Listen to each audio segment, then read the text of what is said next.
Bom dia a todos, povo de Deus, celebrando esse 14º domingo do tempo comum. Amados irmãos e irmãs, em Cristo a palavra Eucaristia vem do grego e se traduz como ação de graças. Ela tem 3 significados. Primeiro, o ato de dar graças. O Concílio Vaticano II restaurou essa conotação da palavra Eucaristia quando preferiu, nos livros litúrgicos, chamar a celebração dos divinos mistérios da celebração eucarística, ou seja, todo esse rito que estamos agora celebrando se chama Eucaristia. O segundo significado da palavra Eucaristia se aplica à oração por meio da qual damos graças. Assim, a oração central dessa celebração eucarística é chamada de oração eucarística. Já ao seu início encontramos o sentido de dar graças. Demos graça ao Senhor nosso Deus.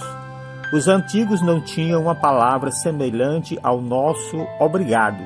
Então, para se agradecer a alguém por algum bem recebido, o agraciado comentava publicamente o que aquela determinada pessoa, o agraciador, tinha feito em seu benefício.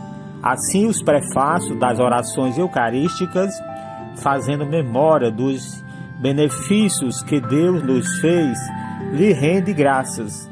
Para a Igreja, Jesus Cristo é o nosso motivo de Eucaristia, de ação de graças. Compadecendo-se da nossa fraqueza humana, ele nasceu da Virgem Maria. Morrendo no leão da cruz, ele nos libertou da morte. Ressuscitando dos mortos, ele nos garantiu a vida eterna. Por ele, vós nos chamaste das trevas a vossa luz incomparável. Por fim, a terceira realidade a qual se aplica o termo Eucaristia são os elementos sobre os quais, na celebração eucarística, se pronuncia a oração eucarística, isto é, o pão e o vinho eucarístico, o corpo e o sangue de Cristo. Nesse sentido, a celebração desse nosso 14º domingo do tempo comum é, em todos os sentidos, eminentemente eucarística. O evangelho desse domingo está entre as páginas mais intensas e profundas de todo o evangelho. Ele, na verdade, é composto de 3 partes. A primeira é uma oração que louva ao Pai, Senhor do céu e da terra. A segunda é uma narração dos feitos salvíficos de Deus em favor do seu povo. A revelação dessas coisas aos pequeninos, a entrega por parte do Pai de todas as coisas ao Filho. Tudo me foi entregue por meu Pai, e a profunda intimidade entre o Pai e o Filho, que resulta na revelação do rosto paterno de Deus, aquele a quem o Filho o quiser revelar. Essas 2 primeiras partes, oração e memória, nós podemos afirmar que são eucarísticas. A terceira parte é um convite: vinde a mim. Os destinatários da revelação feita pelo Pai são os pequeninos, os humildes, os simples. Os pequeninos desse evangelho são, em primeiro lugar, os discípulos de Jesus. Todo e qualquer discípulo de Jesus, como é afirmado em Mateus 10, 42. Quem der, nem que seja um copo de água fria, a um desses pequeninos, por ser meu discípulo, receberá a vida eterna. As coisas que o Pai escondeu aos sábios e entendidos consistem no mistério do reino dos céus, como ouviremos no Evangelho no próximo domingo, porque a vós foi dado o conhecimento dos mistérios do reino dos céus. Nessa perspectiva, no entanto, encontramos Jesus como o mais pequenino entre os pequenos, o mais humilde entre os humildes, o mais simples entre os mais simples. Tal imagem é evidenciada pela figura real, plena de contradições, apresentada na primeira leitura: o rei, o justo, o salvador. O rei é humilde e vem sentado no jumento, É justo porque vem eliminar os carros de Efraim e os cavalos de Jerusalém e quebrar o arco de guerreiro, mas o seu estandarte é a paz. É simples, mas tem um domínio que se estende de mar a mar e de rios a rios, até aos confins da terra. Este rei, do qual fala o oráculo, é Jesus Cristo. Estas contradições do rei Messias estão ainda expressas na coleta da missa de hoje. É pela humilhação, pela queda, pelo rebaixamento, pela desclassificação do filho que o pai reergue o mundo decaído. Esta verdade revelada aos pequeninos nos remete a uma aclamação eucarística. Jesus Cristo deu-nos vida por sua morte. Portanto, caríssimos irmãos, irmãs, escutando essa página do Evangelho, muito de nós podemos interpretá-la ideologicamente, que Deus se revela o mistério do reino a uma categoria social e a outra não. Mas isso não corresponde à mensagem do Cristo, do Jesus Cristo, que não faz acepção de pessoas, pois Ele é Senhor de todos, rico para com todos os que o invocam. O Pai não esconde o reino aos sábios e inteligentes, mas Ele o protege dos que se arrogam inteligentes e se recusam a toda e qualquer forma de obediência e submissão àquele conhecimento que não vem necessariamente através da comprovação científica, o conhecimento da fé, o fechamento a toda revelação que vem do alto e, portanto, a fé não é consequência da inteligência, mas do orgulho.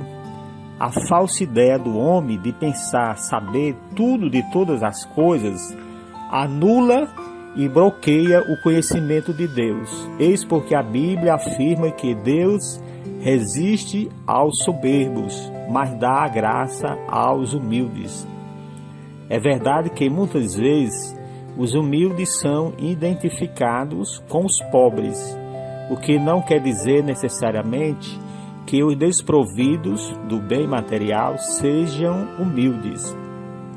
Pobreza e humildade são sinônimos na Bíblia de abertura e disponibilidade à novidade, a disponibilidade à dependência de Deus.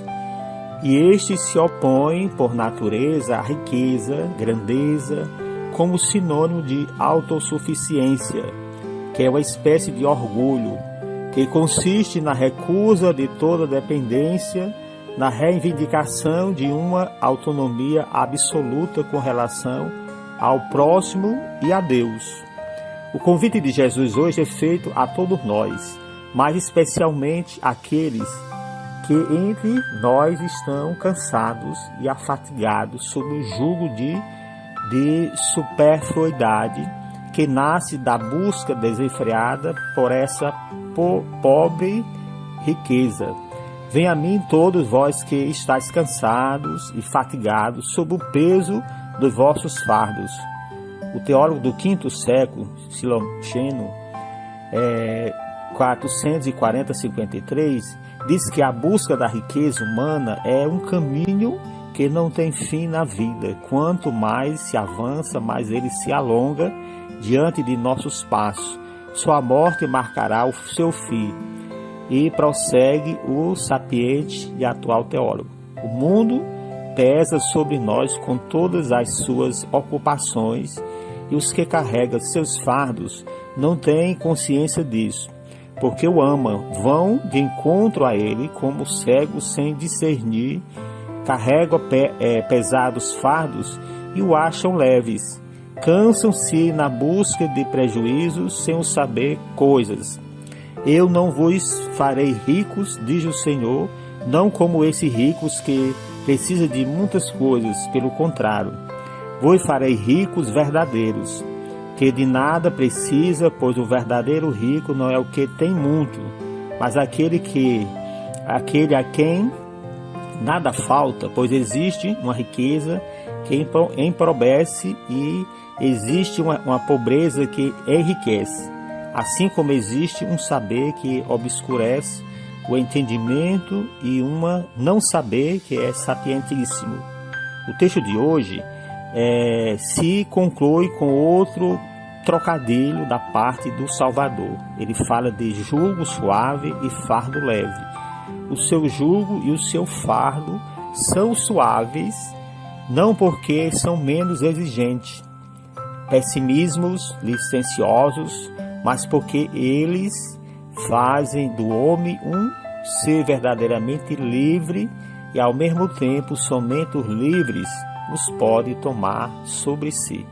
Portanto, caríssimos irmãos e irmãs, vivenciando esse tempo de pandemia no nosso mundo, na nossa realidade hoje, chamados a viver ao distanciamento social, a ativar e motivar a igreja doméstica, na família, onde todos se reúnem para voltar o olhar para Deus, reconhecer a presença e a manifestação desse Deus maravilhoso, desse Deus misericordioso, porque Ele ama profundamente cada um de nós, se apresenta para suavizar os nossos fardos, os pesos, as situações muitas vezes adversas, dolorosas, de sofrimento, de dor, de enfermidade, de doença. Esse Deus se apresenta na vida de cada um de nós para suavizar.